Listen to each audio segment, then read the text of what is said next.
우리는 솔로몬 통치의 결론 부분을 살펴보고 있습니다. 솔로몬은 일천번제를 통해서 그 통치를 시작을 했습니다. 일천번제의 의미는 완전한 헌신을 상징하고 있습니다.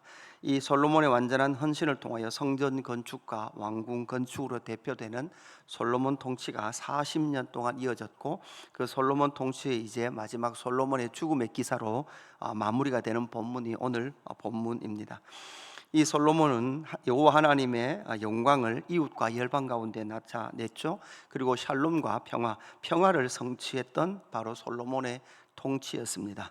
이제 오늘 본문은 바로 솔로몬의 재산과 지혜, 솔로몬의 부와 지혜를 우리에게 말해주고 있는 그런 결론 부분의 말씀입니다. 이 솔로몬의 부와 지혜가 바로 어디로부터 시작되었는지 우리는 오늘 이 본문에서 살펴보기로 원합니다. 첫 번째 솔로몬 부와 지혜는, 솔로몬의 부와 지혜는 하나님의 약속의 성취다라고 우리는 정의를 내릴 수 있겠습니다. 솔로몬이 지금 1년에 금 666달란트의 세수를 올리고 있다, 이렇게 기록을 하고 있습니다. 666달란트라는 것은 금으로 우리가 쓰는 무게로 환산하면 한 23톤쯤 되고 한 4조 원쯤 됩니다. 지금 금 시세로 보면 한 4조 원이 조금 넘는 금액입니다.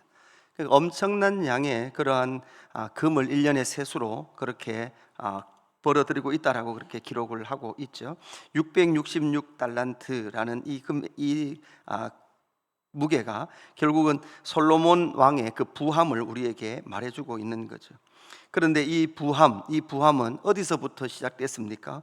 하나님께서 주신 부는 어디에서 시작되었나라는 것을 우리는 확인해야 되죠. 바로 역대하 1장, 이미 1000번제 이후에 솔로몬이 하나님의 현연 앞에 섰을 때 하나님 앞에 무엇을 구했습니까? 지혜를 구했고, 그 지혜를 통해서 백성을 잘 통치하기를 원했죠.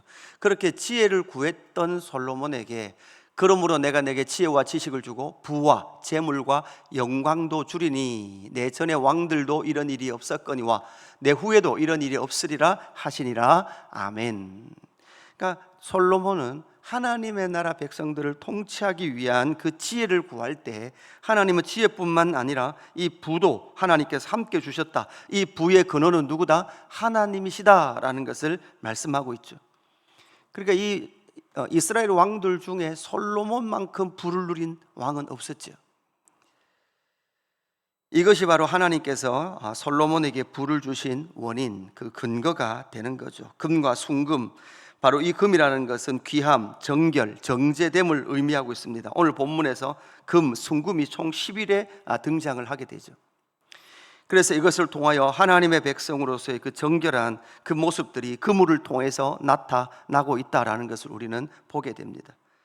우리는 알아야 합니다. 이 솔로몬의 부는 솔로몬이 어떤 자신의 노력이나 자신의 어떠한 열심이 아니라 하나님 앞에 서서 하나님의 백성들을 위하여 강구하며 나아갈 때 하나님께서 주신 부다라는 것을 우리는 반드시 기억을 해야 되죠. 이 말은 모든 부의 주권은 누구에게 있습니까? 하나님에게 있다라는 것을 우리에게 말씀해 주고 있습니다.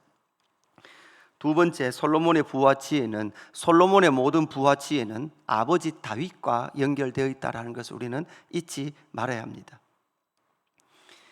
분명히 하나님께서는 하나님 마음에 합했던 다윗을 통하여서 하나님께서 약속하셨고, 그 약속에 의해서 솔로몬은 왕으로 등극하게 되었습니다.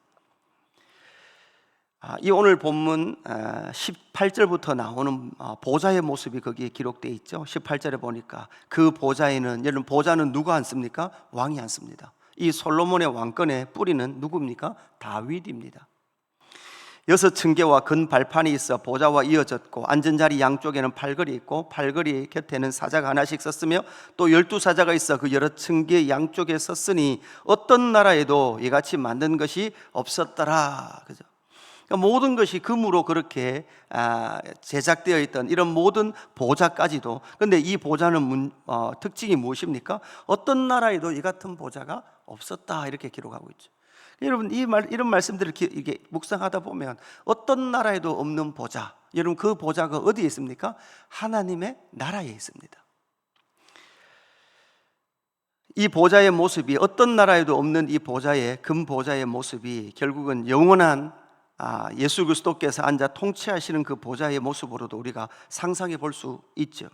우리가 잘 아는 그 새하늘과 새 땅의 금으로 표현되고 있는 그런 모습들과 아주 유사한 모습을 가지고 있는 거죠. 결국은 이 솔로몬의 모든 부와 지혜는 아버지 다윗으로부터, 그 왕위로부터, 왕권으로부터 이어졌다라는 것을 우리는 기억을 해야 합니다.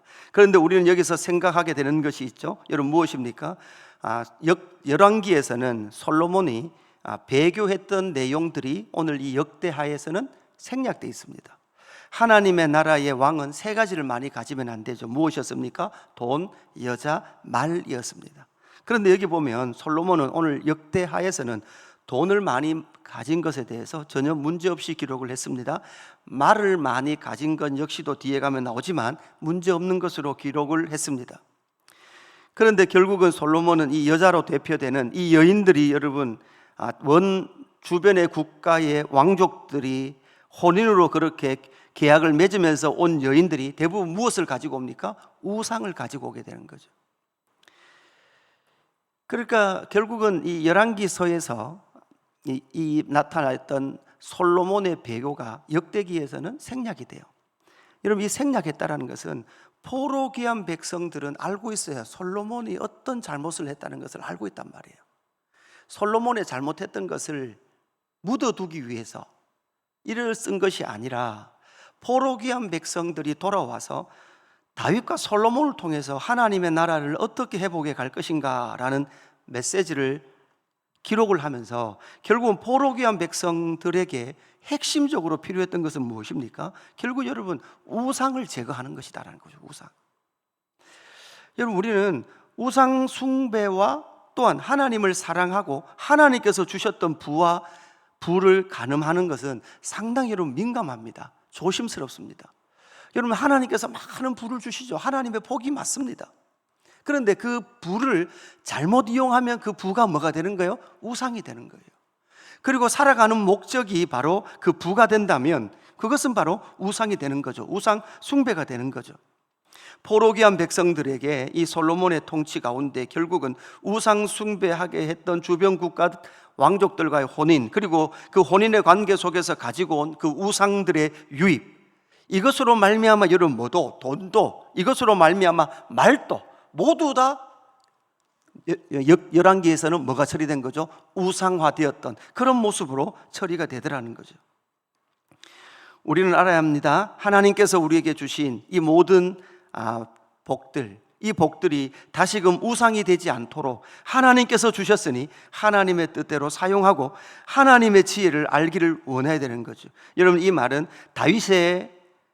다윗의 그 왕위로부터 이어졌다라는 것은 결국 이 말씀을 통해서 우리가 알아야 될 것은 무엇입니까? 여러분, 이 왕조의 왕자의 영원한 왕으로 누가 오십니까? 바로 예수 그리스도를 우리에게 말씀해 주고 있는 거죠.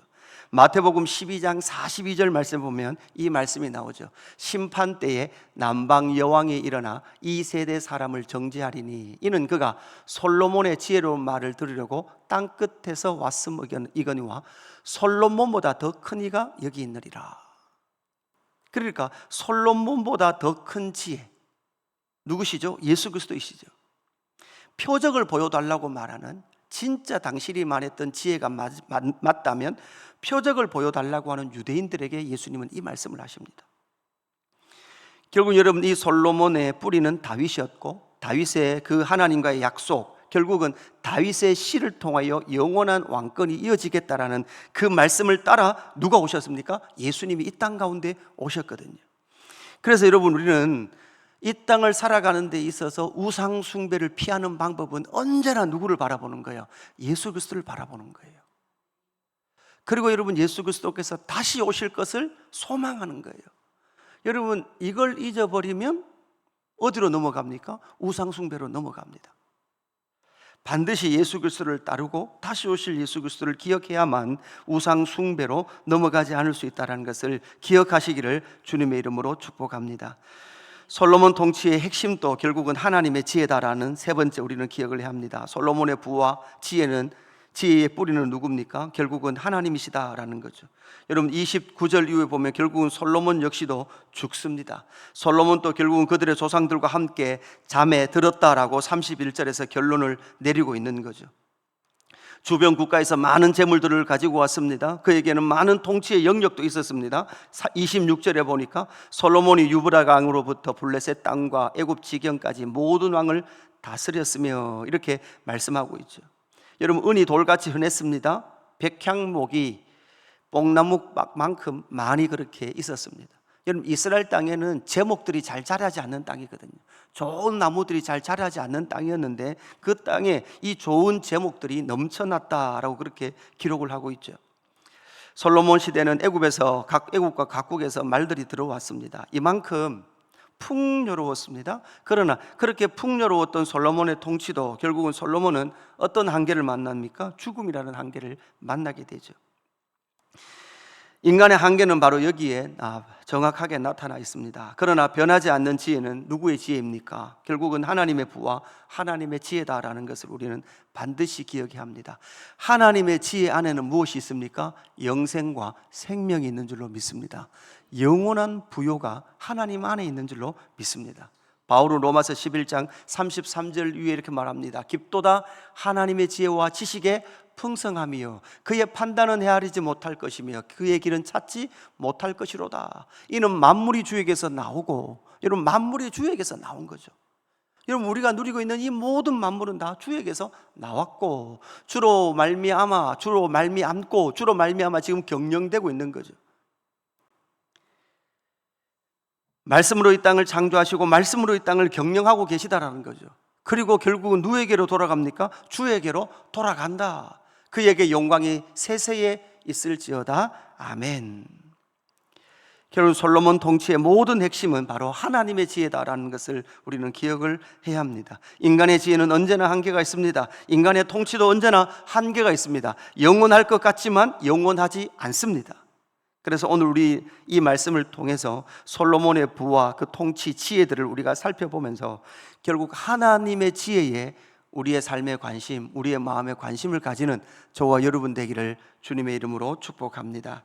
오늘 말씀을 정리합니다. 솔로몬의 부와 지혜라고 했습니다. 솔로몬의 부는 하나님의 약속의 성취였다. 그리고 솔로몬의 통치는 바로 다윗과 연결되어 있다라는 것과 하나님의 영원한 지혜에 우리의 마음이 잇대어 있도록 기도하며 나아가는 저와 여러분의 삶이 되기를, 신앙의 여정이 되기를 주님의 이름으로 축복합니다.